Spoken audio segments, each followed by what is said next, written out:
Qu'est-ce qu'il dit? Eux, ils sont des GAP qui viennent d'entrer. Anh từ ngoài kia vào đây mất bao lâu? Không, chúng tôi là quân giải phóng ở trong này thôi. Ils sont des GAP du Sud Vietnam. Ils ont beaucoup combattu? Chúng tôi không thấy khó khăn khi đất nước bình thường thôi. Bình thường. Ce n'est pas bien dur, mais c'est notre pays, il faut nous reprendre ça. Jusqu'au dernier moment, on avait cru au baroud d'honneur d'une partie de l'armée.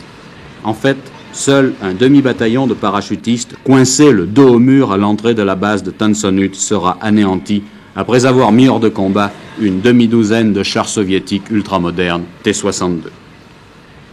À 10h30 ce matin-là, un ordre du jour pathétique du général Duong Van Minh appelle généraux, officiers et soldats de la République du Vietnam à cesser immédiatement le combat.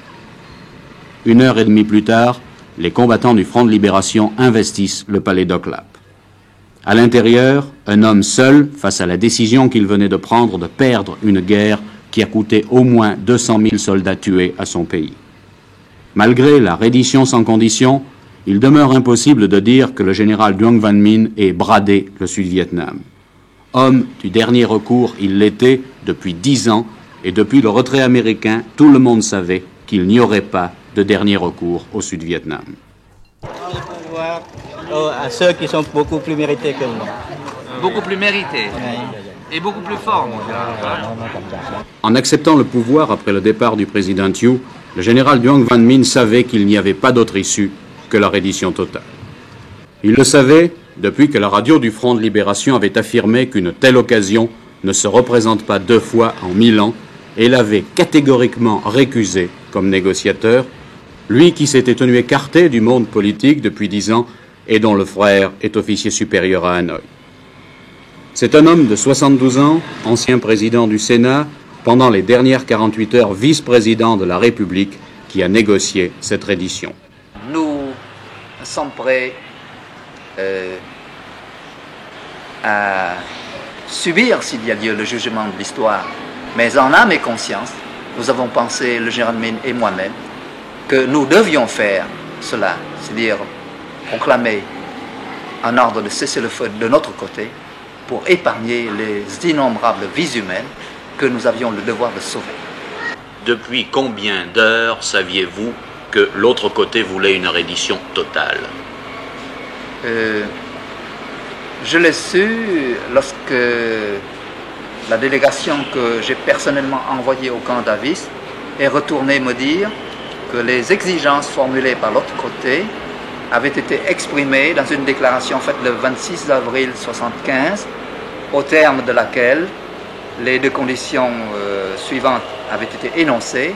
Premièrement, le retrait de tous les conseillers militaires américains déguisés en civil, et deuxièmement, le démantèlement de toute l'administration de l'armée et de la police sud-vietnamienne. En fin de compte, le déséquilibre avait été tel que la solution militaire a prévalu. Lorsque vous avez compris qu'il n'y avait pas d'espoir et que la seule issue était la reddition, avez-vous craint une bataille dure pour Saigon si l'armée ne se rendait pas? Oui, c'était exactement le sentiment que nous avions, le général Minh et moi-même. Ils étaient déterminés à entrer dans Saigon le plus vite possible, au besoin en anéantissant, n'est-ce pas, tout ce que nous avions. Il y a eu une véritable débâcle de l'armée, des militaires abandonnant leurs uniformes dans les minutes qui ont suivi le discours de reddition du général Minh. Sur le plan humain, êtes-vous étonné de cette attitude de l'armée ou considérez-vous que ce fut une attitude normale? Je considère cela comme une attitude normale, d'autant plus normale que ce sont des faits qui s'étaient déjà produits lors du repli de Konton Pleiku et essentiellement lors du repli de Da Nang. Il a fallu 1 heure ce matin du 30 avril aux Saïgonais pour comprendre pourquoi ni les Américains ni l'armée de Nguyen Van Thieu n'avaient pu l'emporter. Pour comprendre que l'armée du Sud-Vietnam avait perdu définitivement sur le terrain la supériorité militaire. C'est en effet toute une division, l'une des 18 divisions nord-vietnamiennes présentes au Sud-Vietnam, division dotée d'un matériel ultramoderne qui a pris possession d'une ville dont les défenseurs s'étaient fondus dans la population. Pendant ce temps, méthodiquement, des maquisards combattants du Sud reprenaient possession de tous les points névralgiques ou spectaculaires de cette ville qu'ils connaissaient parfaitement. Kháng chiến 4 năm rồi. Il a pu... Quel âge a-t-elle? Chị năm nay bao nhiêu tuổi vậy? 25 tuổi. 25 ans. Elle a 25 ans. Et qu'est-ce qu'elle a Depuis fait? 4 ans, elle a suivi les troupes sud-vietnamiennes pour entrer maintenant à Saigon. Elle s'est battue, elle, autour de Saigon. Chị đã có những cái trận nào chị đánh ở chung quanh Sài Gòn không chị? Brusquement, par cette faculté vietnamienne de s'adapter instantanément, les habitants de Saigon ont compris que quelque chose d'irréversible venait de se produire.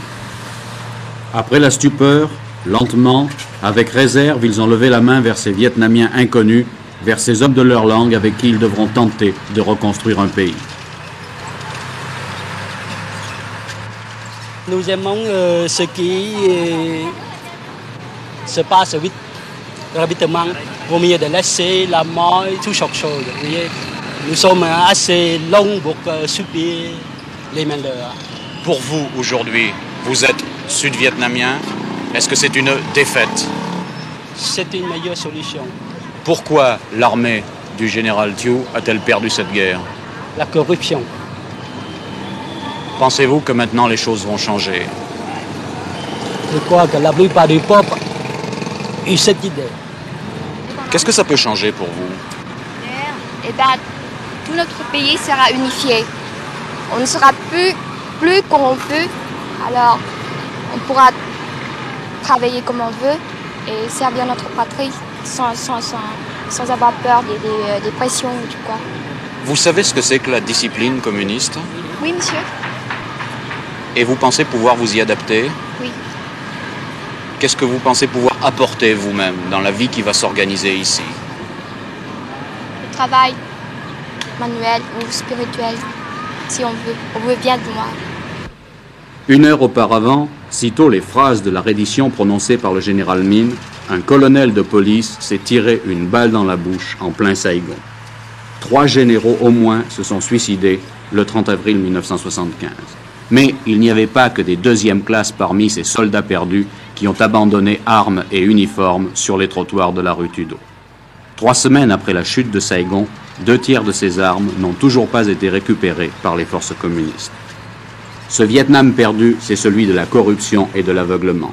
Celui d'une armée de 1 100 000 hommes qui ne comptait que 140 000 combattants.